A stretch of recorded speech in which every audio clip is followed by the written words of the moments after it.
Leave the smoke behind and come chase the clouds at the Vaping Tiger in Metairie. The Vaping Tiger has everything to suit your vaping needs, from starter kits to advanced devices. We specialize in handcrafted, artisan-blended e-juices designed to tickle the most fickle taste buds. Come see us at 2812 Athenia Parkway, 1 block off Vets behind the Lazy Boy Gallery. That's the Vaping Tiger, 2812 Athenia Parkway, and at vapingtiger.com. Come out of the smoke and join us in the clouds. Friends, is your morning tea just not your cup of tea? Then try the tea blends of Viridian Tea Company. At Viridian Tea Company, they sell blends guaranteed to make you think outside the box. With such blends as My Enemy's Tears, Goth Librarian, Cyberpunk, and many more, your tea experience will be out of this world. Look for the blends at Tubby & Coo's Mid-City Bookshop, located at 631 North Carrollton, or on Etsy at Viridian Tea Company. Try Viridian Tea Company today. Your taste buds will thank you. Kasha's Bazaar, located at 5727 Jesson Highway, across from Red, White, and Blue. Geeky collectibles and more. Find them on Facebook at facebook.com/Kasha's Bazaar. Kasha's Bazaar, 5727 Jesson Highway, the Flea Market. Tubby & Coo's Mid-City Bookshop. Before you get booked up, head over to 631 North Carrollton, right off Orleans, to Tubby & Coo's Mid-City Bookshop. Off the books, Tubby & Coo's is a nerd mecca for books, board games, and geeky t-shirts. So book it over to Tubby & Coo's Mid-City Bookshop at 631 North Carrollton. If you don't want to do it by the book, use their free Wi-Fi and check their stock at tubbyandcoos.com. Tubby & Coo's Mid-City Bookshop, where it's all geek to me. Resistance is futile.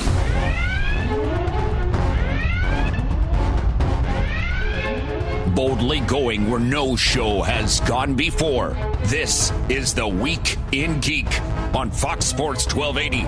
Broadcasting from the tubbyandcoos.com studios, here's David and Brian.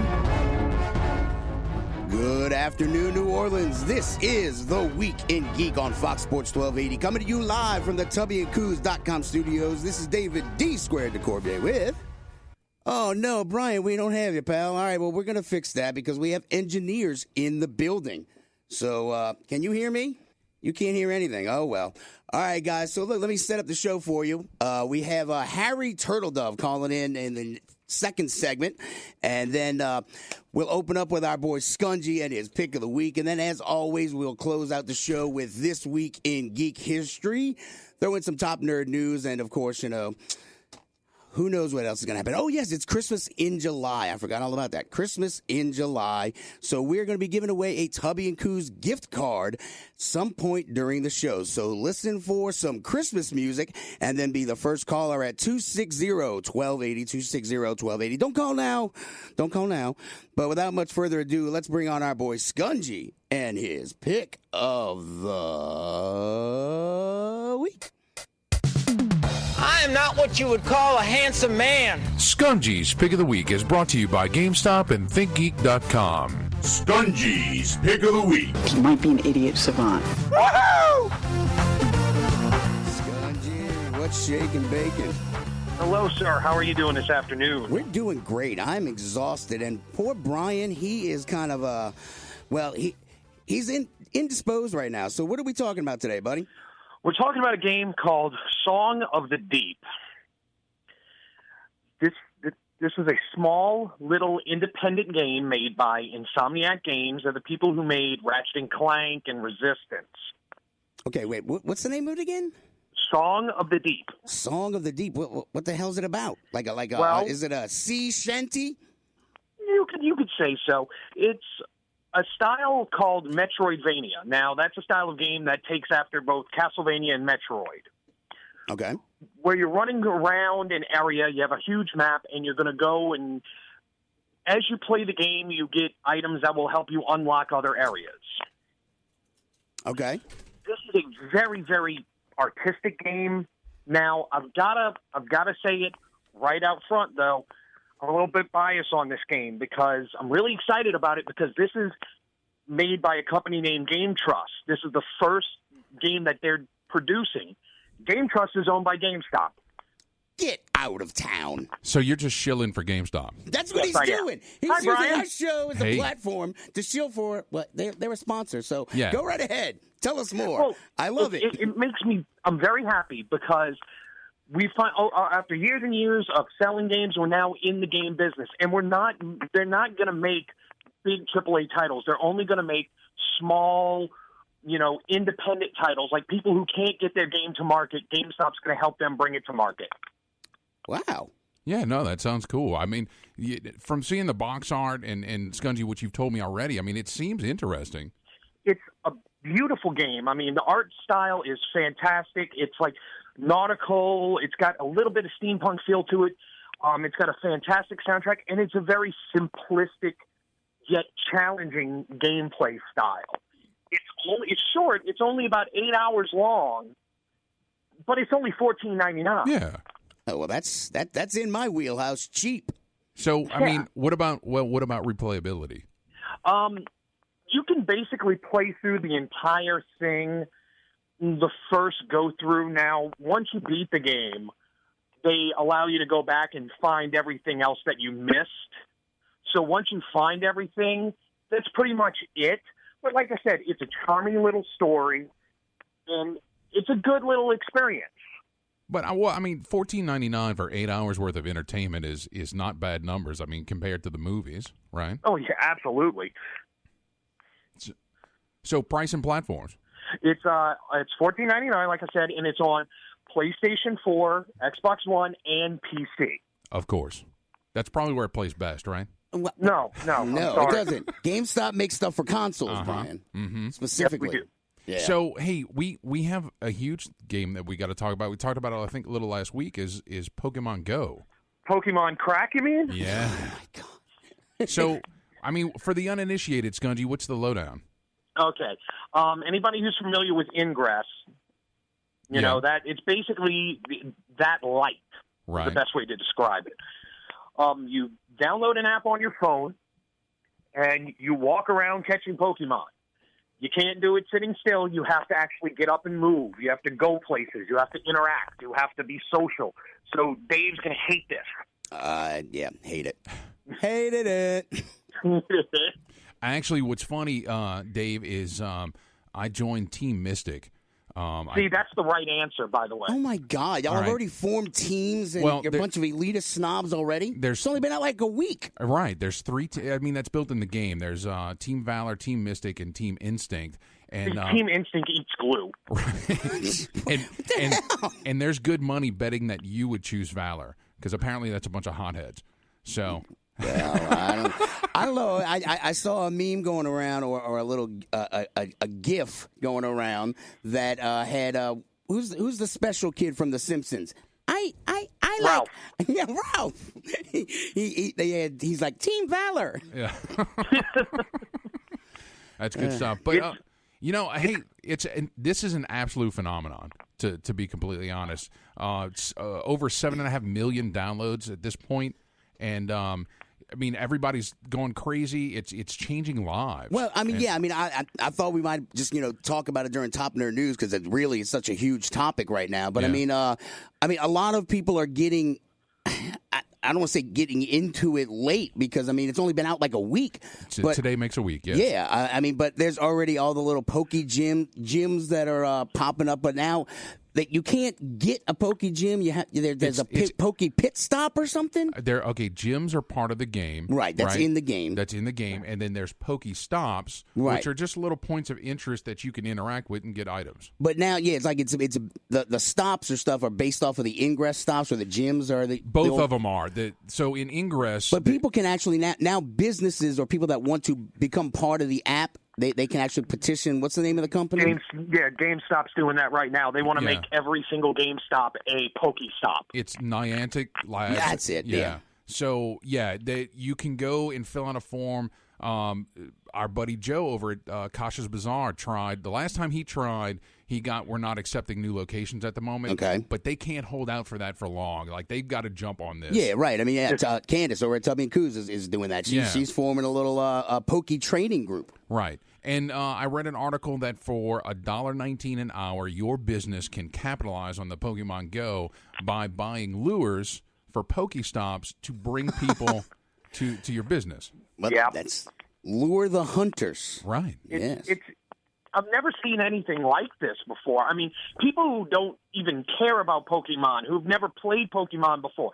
They had like a 45-year-old mother who came into my store, poked her head in my store the other day going, there's a Pikachu in your parking lot, and they kept walking. That's brilliant. Yeah, that's good stuff. Well, the augmented reality, Scungy, is that something we're going to see more and more of in apps or what?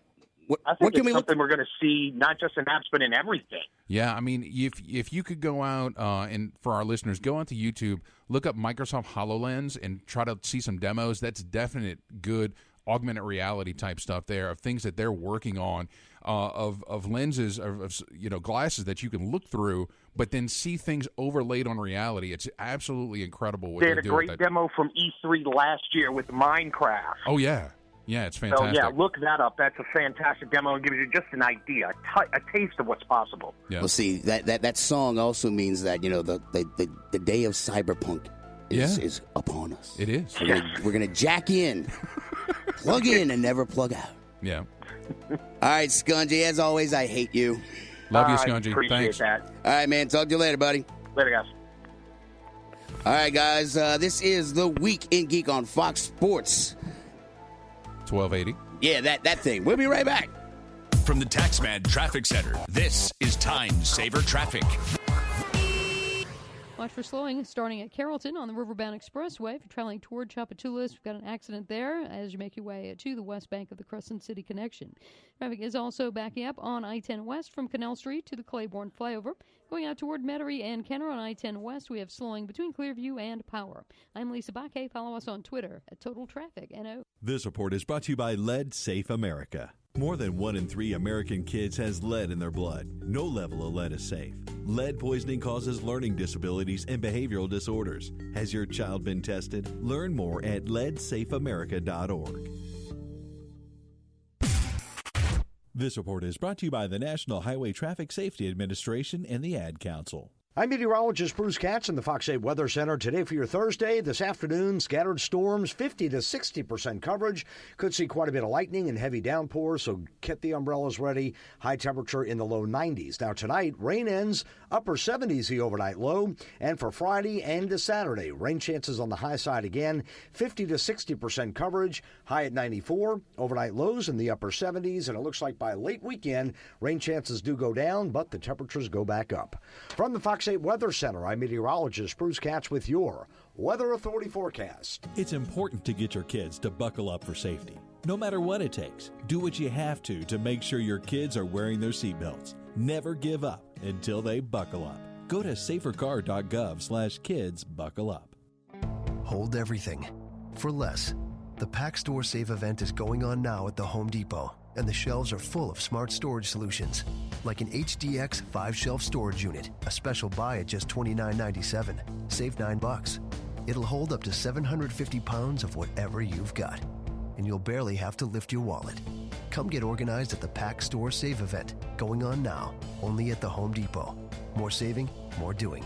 Valid through July 20th, U.S. only. Leave the smoke behind and come chase the clouds at the Vaping Tiger in Metairie. The Vaping Tiger has everything to suit your vaping needs, from starter kits to advanced devices. We specialize in handcrafted, artisan-blended e-juices designed to tickle the most fickle taste buds. Come see us at 2812 Athenia Parkway, 1 block off Vets behind the Lazy Boy Gallery. That's the Vaping Tiger, 2812 Athenia Parkway, and at vapingtiger.com. Come out of the smoke and join us in the clouds.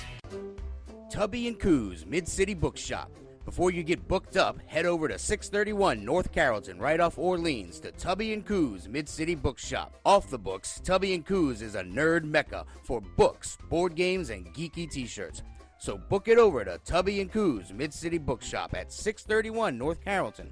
If you don't want to do it by the book, use their free Wi-Fi and check their stock at tubbyandcoos.com. Tubby & Coos Mid-City Bookshop, where it's all geek to me. Kosh's Bazaar has an unconventional inventory for the discerning geek collector. comic book-related collectibles, vintage New Orleans items, militaria, and plenty for your mundane friends. Kasha's Bazaar, 5727 Jefferson Highway, the Unflea Market. If you enjoy books that are sensual, macabre, unusual, and filled with magic, then delve into the worlds of award-winning author and editor Kimberly B. Richardson. Her books, Tales from a Goth Librarian 1 and 2, The Decemberists, and Mabon Pomegranate will surely satisfy your craving for the strange and unusual. Her books are available through Amazon.com, BarnesandNoble.com, as well as Dark Oak Press at darkoakpress.com. Have a cup of Earl Grey, turn the pages, and see what lurks within. Hello, creeps. It's me, John Kassir, the voice of the Crypt Keeper, and you're listening to The Week in Geek. Welcome back, New Orleans. You're listening to The Week in Geek on Fox Sports 1280. This is Brian Held with D Squared. Hey, man. Hey, man. So, hey, Brian. Hey. Guess what? We have a guest on the line. We do. And I'm super excited about it. I always get all kind of... I know. You're a big fan. I am. So, without much further ado, the incomparable Harry Turtledove. How are you doing today, sir? I'm very good. How are you? We are doing fantastic. So you have a new book coming out in a series called The Hot War. Fallout is the second book in this series. So tell us how it ends. Just ruin the whole book for me. In a word, no. Damn. We always hope somebody will slip up. Yeah. But no, the first book was pretty amazing. In essence, it's the Cold War has turned hot, and you masterfully pretty much kind of take us through what hell on earth would look like if bombs started just falling from the skies. Well, thank you very much. I mean, I'm old enough that I grew up with the Cold War, and I was in junior high school when the Cuban Missile Crisis came along. And I've written a series of books taking a look at what would have happened if Harry Truman had dropped some A-bombs on Manchuria to slow down the Red Chinese in the end of 1950, and Stalin had retaliated, and things got out of hand from there. So now, a lot of this has to do with a little bit of fact, though, right? Didn't MacArthur kind of urge Truman to drop said bombs? MacArthur did urge Truman to do that. I have changed things a little bit here because in this world, the Chinese, when they crossed the Yalu and attacked the UN forces, which were mostly American forces, in northern North Korea at the end of 1950. In this world, they were more successful than they were for real and pretty much massacred those forces, and that put more pressure on Truman to try to stop them, which meant that he went with the nukes, which he didn't do in the real world, fortunately. Yes, because, I mean, obviously the escalation warfare escalated, that escalated quickly. And next thing you know, just cities disappear. And so, I mean, how many books are we expecting out of this cycle? This will be a 3-book series. I have just turned in the third one. The working title for the first one is Bombs Away. The second one is Fallout. The working title for the third one is Armistice. Armistice, oh. Wow. They might actually come to the table and talk? I doubt it. They might. Well, whoever they are, whoever's left. Exactly, if there's anything left. So now, staying in this alternate history vein, which is pretty much your wheelhouse, Joe Steele. Tell me about your Joe Steele book, because I read it. I thought it was phenomenal. And where did you get that idea? Well, back just after the turn of the century, I got asked to participate in an anthology writing stories based on the lyrics of the singer-songwriter Janis Ian, whom you may remember. And one of the lyrics in one of her songs says, Stalin was a Democrat. And it started me wondering, how would Stalin become a Democrat? And I wondered what would have happened if his parents had emigrated to the United States while his mother was pregnant with him so that he was born an American citizen, and what would happen if he went into American politics instead of into Russian politics. And that's how Joe Steele happened. Yeah, I'm very glad he did not immigrate. Me too. that was scary. Well, it was sort of intended to be. Well, your message was conveyed. So, hey, let's talk a little bit about some of your older stuff. I asked some of our listeners if they might have any questions for you. One of the questions was, do you ever intend on revisiting the Videsios cycle? Right now, no. It's, the 4 books of the Videsios cycle were reprinted a couple of years ago as 2 omnibus trade paperbacks, and they're available in ebooks. So, I mean, they're out there. The other, the sequels in that universe are there. Right now, I don't have an idea for going back. I have learned never to say never. That's wise. Well, I do it anyway. Now, what about somebody else had asked me, the case of the toxic spell, I'm going to get this out, the case of the toxic spell dump. That was a one-shot. Do you ever intend on revisiting that? Because you had laid out a very interesting world where the EPA was, what was the EPA again? The Environmental Perfection Agency. Perfection, that's right. It's a world. It's set in a world where the technological level is about the same as ours, except it's achieved through magic rather than engineering. It's a world full of very bad puns. A spell checker in that universe does something entirely different from what it does here and now. So, do you ever maybe plan on revisiting that world again? No, probably, I don't have any ideas to write more stories in that universe. I try to get silly other ways these days. And, well, actually, I guess I wanted to stay silly with you, but actually this was a fairly, I don't know, it's a question more along serious levels where a caller asked if you would ever consider doing a historical book based on like the way the like Osama bin Laden or Ayatollah Khomeini was born in the U.S. instead of Iran. It's kind of like a Joe Steele-esque type question. Offhand, no. It's not an idea that ever crossed my mind. Well, I'll write down his name, and so that way we can give him credit if you do decide to take it. That way he can sue me. No. No, he put it on the internet, though, so it's all fair game once it's out there. Yeah. But, I mean, you have your background was, what, in Byzantium? Yes. See, you want fries with that? I couldn't get a job. Yeah. So, I mean, that was kind of where that question was also kind of heading, if you would ever dip back into the ancient, the potsherds. Uh-huh. One of these days I would like to write some more just straight historical fiction. I don't know if that's ever going to happen. Depending, it depends on what kind of ideas I get, on what kind of a market I think there is out there for that kind of stuff. You never know what you're going to do before you do it. Well, you're sitting on top the alternate history throne, so I think you're secure right now. So if you wanted to dip back and do straight history, I don't think anybody would be too offended, though. I hope you're right. So we're talking with Harry Turtledove. His latest book, Fallout, will be hitting shelves, I believe, July 19th. Thank you, Brian. See, you're the smart one in this relationship. Yeah. So, Mr. Turtledove, any little tidbits you might be willing to give us on what we can expect from this second book? Well, I hope that, middle books of trilogies tend not to have a whole lot of stuff happening in them. It's sort of like beginning, muddle, and end, and I hope I've escaped that syndrome anyway. Well, Mr. Turtledove, I thought every good story happens in the middle, right? I mean, look at Empire Strikes Back.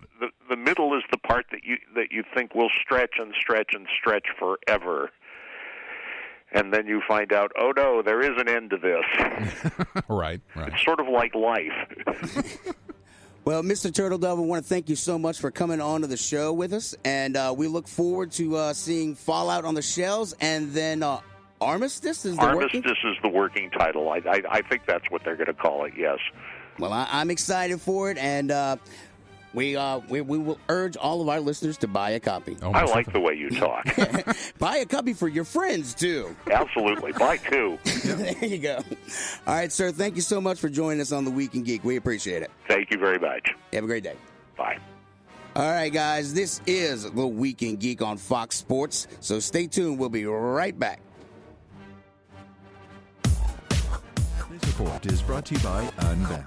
Traffic is improving on I-10 eastbound. Still a backup as you approach Chapatulas on the Riverbound Expressway. An accident is now on the right shoulder, right before you reach the main span of the Crescent City connection, going to the West Bank. Traffic is also slowing down, heading from Metairie toward Kenner on I-10 east. Watch for a bit of delay left between Clearview and Power. And traffic is flowing well now on the high rise going out to New Orleans East. And if you see traffic problems, call us 504-620-1000. I'm Lisa Baque. Around the world, there are young people who face a difficult decision: continue their dream of education or drop out to help support their families. In a single moment, you can help them write a new story. See potential, not poverty, at unbound.org. This Rio Olympics exclusive is brought to you by NBC. Swimmer Michael Phelps on Rio. It's just such a different part of the world. It's a different culture. And I think that's been something that's been really exciting for me, to be able to travel to these different foreign countries and see what their culture is like. Being able to be in a village with every other country. The Olympics, the mecca of sports. Don't miss a minute of the 2016 Rio Olympic Games. Opening ceremony begins August 5th on NBC. We've got some cool ideas to save you money when it gets hot from the Home Depot. For instance, a ceiling fan can help keep your home cool at a fraction of the cost of your AC. And you'll save some cold, hard cash on it at the Home Depot. Visit the Home Depot and see an associate for details, or go to homedepot.com. The Home Depot. More saving, more doing. Janet just saved some money buying a new car, and now she's feeling confident. Thanks for calling the Laughing Bone. I'd like to sign up for an improv comedy class. That's because she used TrueCar to see what others paid for the same car. She then connected with a TrueCar certified dealer and saved $3,500 off MSRP. Yep, Janet is feeling pretty confident. What's a pirate's favorite letter? R. No, it is the sea we love. Oh, boy. When you're ready to buy a new or used car, visit TrueCar.com or download the TrueCar app. Tubby and Coos Mid-City Bookshop. Before you get booked up, head over to 631 North Carrollton, right off Orleans, to Tubby and Coos Mid-City Bookshop. Off the books, Tubby and Coos is a nerd mecca for books, board games, and geeky t-shirts. So book it over to Tubby and Coos Mid-City Bookshop at 631 North Carrollton. If you don't want to do it by the book, use their free Wi-Fi and check their stock at tubbyandcoos.com. Tubby and Coos Mid-City Bookshop, where it's all geek to me. Friends, is your morning tea just not your cup of tea? Then try the tea blends of Viridian Tea Company. At Viridian Tea Company, they sell blends guaranteed to make you think outside the box. With such blends as My Enemy's Tears, Goth Librarian, Cyberpunk, and many more, your tea experience will be out of this world. Look for the blends at Tubby & Coos Mid-City Bookshop, located at 631 North Carrollton, or on Etsy at Viridian Tea Company. Try Viridian Tea Company today. Your taste buds will thank you. Kasha's Bazaar has an unconventional inventory for the discerning geek collector. Comic book related collectibles, vintage New Orleans items, militaria, and plenty for your mundane friends. Kasha's Bazaar, 5727 Jefferson Highway, the Unflea Market. Leave the smoke behind and come chase the clouds at the Vaping Tiger in Metairie. The Vaping Tiger has everything to suit your vaping needs, from starter kits to advanced devices. We specialize in handcrafted, artisan blended e-juices designed to tickle the most fickle taste buds. Come see us at 2812 Athenia Parkway, one block off Vets behind the Lazy Boy Gallery. That's the Vaping Tiger, 2812 Athenia Parkway, and at vapingtiger.com. Come out of the smoke and join us in the clouds. This is the Week in Geek. Hail to the king, baby. On Fox Sports 1280. Well, hello, Mr. Fancy Pants. Broadcasting from the tubbyandcoos.com studios, here's David and Brian. Well, that's just what we call pillow talk, baby. Welcome back, New Orleans. You're listening to The Week in Geek on Fox Sports 1280. This is Brian Held with... You're so excited, Brian. I'm trying to change it up. I know. Well, I'm usually the one who's all like giddy. I'm still shaking, man. Oh, I know. I love that dude. I That know dude is you so do. awesome, man. All right, so hey, look, we have a lot of stuff to cover. Not a lot of time to do it. You want to do Book of the Month first? Yes, we'll totally do Book of the Month. All right, so oh wait, I'm the one who knows the Book of the Month, huh? Yes. All right, so look, the Book of the Month is The Rising by Brian Keene. Okay. All right, so actually, I'm so excited. This is a very author-heavy show tonight. It is. Well, Brian Keene is coming in town. He'll be at Tubby and Coos this weekend, Saturday from 2 to 4. Right. At Tubby and Coos, 631 North Carrollton. Right. So 2 to 4, Brian Keene. The book is The Rising. It's basically... it's a zombie apocalypse book. Okay. But what it is, there's a scientific experiment where the guy's like a particle accelerator causes a rift.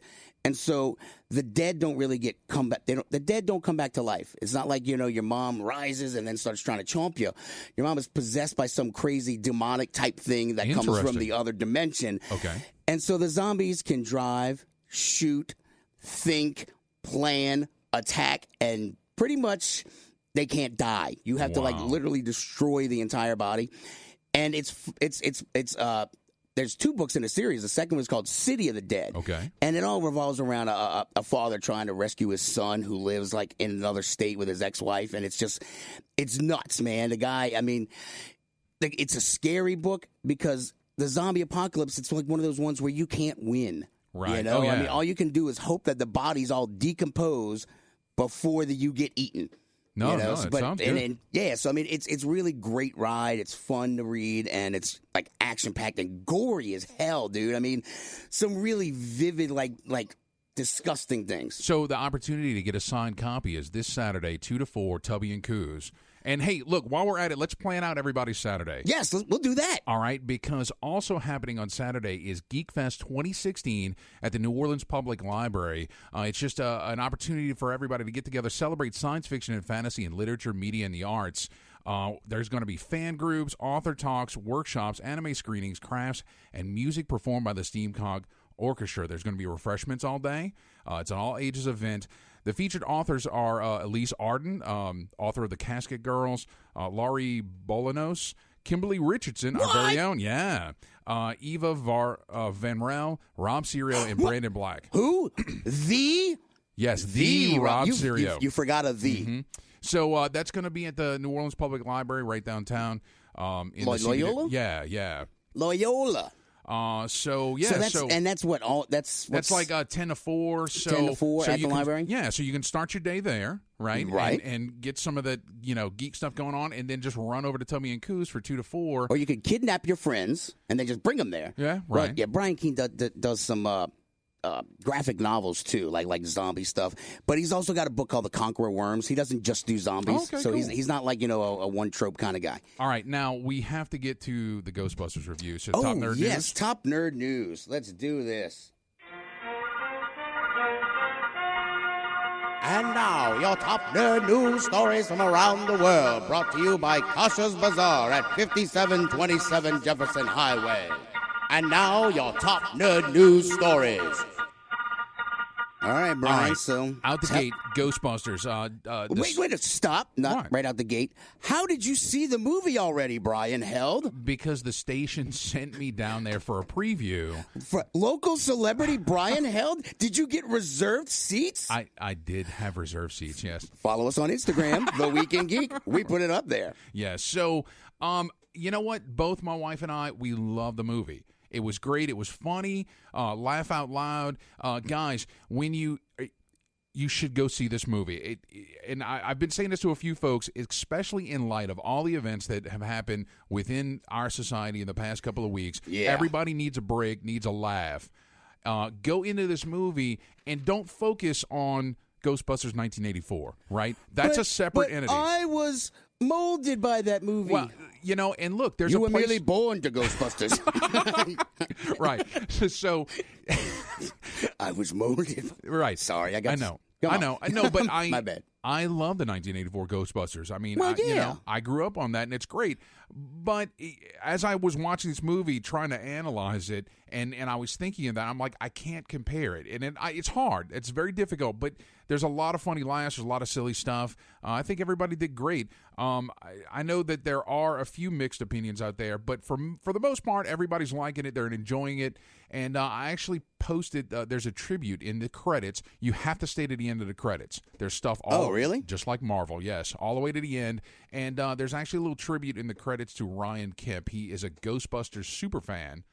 And, Yeah, I saw something about that on our Facebook page, The Weekend Geek. Yeah, by many of the Ghostbusters, the franchises like the LA Ghostbuster, Alabama Ghostbuster, whatever. Yeah, right. The fan groups? The fan groups, they would all agree that Ryan Kemp was the number one Ghostbuster fan. I mean, he was just larger-than-life guy, and unfortunately, he died in a car accident. And they contacted Paul Feig, the director, and because Feig had met this guy. Yeah, right. And they convinced him they got him a tribute in the credits. It's very cool. So definitely stick around. You'll see it right before the final scene at the end of the credits. All right, well, that's cool. So, no, look, guys, it's definitely worth a couple bucks to go check it out. 3D, yeah, there's a few 3D gags. You don't necessarily have to see it in 3D. I hate 3D with a passion. It's not for everybody. So I saw one of the little trailers. There was a female Slimer. Was that true, or was that just them messing with us in the trailers? That I don't want to give away spoilers, but it's true. Okay. So that's kind of silly. It's kind of goofy. All right. Well, I mean, I'm going to go see it. I mean, I already said I'm.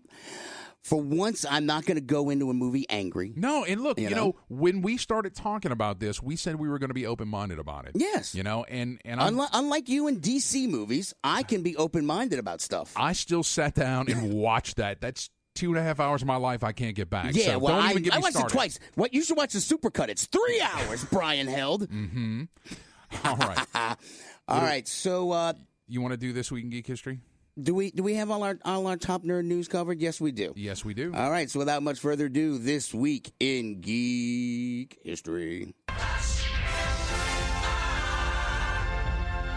This Week in Geek History. We're sending you back to the future!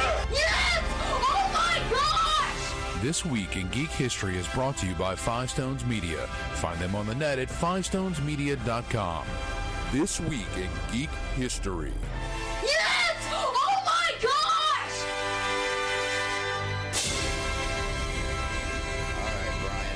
All right. What's stopping us? This first one out of the gate is it's kind of nerdy. Kind of nerdy. Yeah. On July 11th, 1976, K&E, that's Kuffel and Esser Company, the major U.S. manufacturer of slide rulers, produces its last slide rule, and it presents it to the Smithsonian Institution. The company had been manufacturing slide rulers since 1891, but the slide rule was rendered obsolete when the invention of the handheld calculator. So, was there quite a kerfuffle afterwards? I guess, yeah. What was the name of the company? Kerfuffle Inc.? It's you already threw the paper away. What are you David Letterman just flinging your cue cards? I am. Keuffel. Kerfuffle. That's what I see. Right. Okay. Thanks, Letterman. Next item on the list, July 12th, 1844.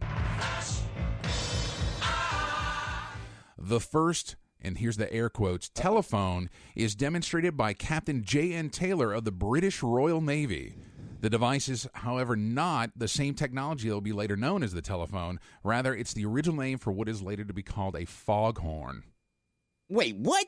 How do you go from a telephone to a foghorn? Because at the time, that's what they called it. A telephone was a foghorn? Yes, when the first telephone... That makes no sense whatsoever. Hey, look, things are crazy in the 19th call century. bogus on that. Well, you can refute the history all you want. Did you get it on Wikipedia? I did not get it I bet you did get it on Wikipedia. I did not. But Bell got his patent for the telephone in 1876. I just thought I'd lay that out there. So a few years before that. Thanks. All right, here's one you'll recognize. How about that, Dave? On July 13th, 1984... The Last Starfighter is released. Oh, that was a great movie. Yes, it was a fantastic movie. Was it The Death Blossom? Yeah. Yeah. Oh, yeah. Did you that ever? Was such a good movie. Yeah, yeah. Did you ever read Armada by Klein? Dude, I'm so backed up on books. Okay, because I heard that it's like just a clone of The Last Starfighter. Is it really? Well, now I got to really read it. Yeah. I didn't even read the Dust Jacket. I just had Candace order it for me. And literally, I've still got the Tarkin novel that I haven't even cracked the spine on it. Wow. I'm so back. Well, as you well know, I'm a slow reader. I know. And I had to read the reviewer copy of Fallout from Harry Turtledove. Yeah. You know, so that's why I read most of the books for the show. Yes, because I'm a very slow reader. Thanks for pointing that out, Brian. Next item on the list, I hate you. July 15th, 2008. Featuring Neil Patrick Harris, Felicia Day, and Nathan Fillion. It's Act 1 of Josh Whedon's Dr. Horrible sing-along blog. Yes. Oh, my God. Have you seen that? Yes. I don't have any music. Oh, no, but I love it. I thought it was great. And that was all during the writer's strike, too. You know, that big writer's strike. It was, wasn't it? Yeah. Yeah, and it was kind of showing that, you know, stuff we can don't still need you. Well, stuff can still get put out, you know. Yes. All right, next on the list, something that no one still understands is July 16th, 1988. The Japanese manga classic is released as an anime. It's Akira. Did you ever see that? No. I have seen this movie probably a dozen times, and unless you actually go and read the manga, you just don't get enough context in the movie to kind of fully appreciate what's happening. See, that's the one thing that we don't have an expert on this show is anime. Yeah. That is not in my wheelhouse. No, look, for the time when it came out was culturally, I mean, it was a big deal, you know? Yeah. I mean, it was a huge major motion picture anime. And I'm not joking about this, I literally got turned off on anime because the only thing people wanted to show me at cons was Japornime.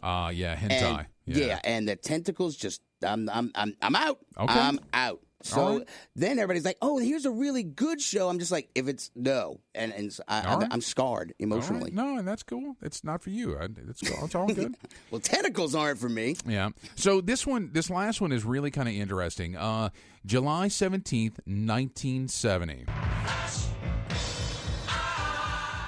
Ralph Baer demonstrates his TV video game system to an uninterested Magnavox, yet they still managed to negotiate an agreement. And it's ended up being produced. It's the Odyssey. Do you remember that system? No. So I had a cousin who had an Odyssey. It was so strange because, I mean, of course, I was used to the Atari 2600. Everybody had one of those. Right. But this game system looked similar, but right underneath where you put the cartridges, like right across the top that looked like a grill on the 2600, had some buttons. It was like for overlays. And each game came with this overlay that would kind of change how it looked. Yeah, I vaguely remember that. Yeah. Yeah, and they had some pretty nifty games for it. I mean, at the time. Well, see, yeah, like my uncle had an Intellivision. That was like top of the line back then, right after Atari came out. But what's interesting in doing the research, I found out that Ralph Baer is considered to be the father of video games. He's made a lot of contributions to the video game industry in the latter half of the 20th century. So that was kind of cool. Yeah. I did not know that. All right, we're getting close to the end. How about some birthdays? All right, let's do it to it. The 13th, Sir Patrick Stewart. Yeah, hey, Brian, dang it. 260-1280, 260-1280. Ho, ho, ho. Oh, you're right. I forgot. We got gift certificates for you. 260-1280. Tubby and Coos got gift certificates for you. So call in. 260-1280. All right, Brian. Two more on the 13th. Harrison Ford and Ashley Scott, who was from Dark Angel and Jericho. Okay. Born in Metairie. All right, so, awesome. Cool. The 15th, Adam Savage. 16th, Phoebe Cates. 17th, David Hasselhoff. All right, peace out. All right, guys. It's been another exciting installment of The Week in Geek. Like us on Facebook, facebook.com/The Week in Geek. Check out our website, twigradio.com, and follow us on Twitter @TwigRadio. Brian, where can people listen to the show? Spreaker.com or download Spreaker for your smartphone or tablet, iTunes, YouTube, and on FoxSportsAM1280.com. All right, guys, till next time, keep your nerd flag raised high. GFL.